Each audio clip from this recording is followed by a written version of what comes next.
की तहकीकात मुकम्मल। बैग जर्मनी से आया, पैकिंग ठीक नहीं थी। बड़ा इंजेक्शन छोटे इंजेक्शन में तब्दील करने पर मसला हुआ। 68 लोगों की बीनाई मुतासर हुई। निगरान वज़ीर सेहत पंजाब डॉक्टर जावेद अकरम की गुफ्तगू, कहा कंपनी का इंजेक्शन ठीक है, रिलीज करने का फैसला कर लिया है। आंखों के मरीजों को ये टीका लगाने की इजाज़त नहीं है।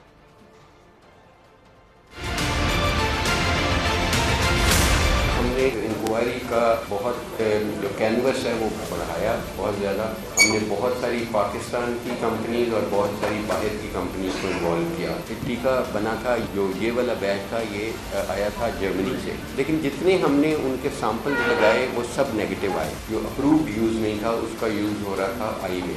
लेकिन एकदम इतने लोगों का इमीडिएटली आ जाना ये बड़ी तशवीशनाक बात है।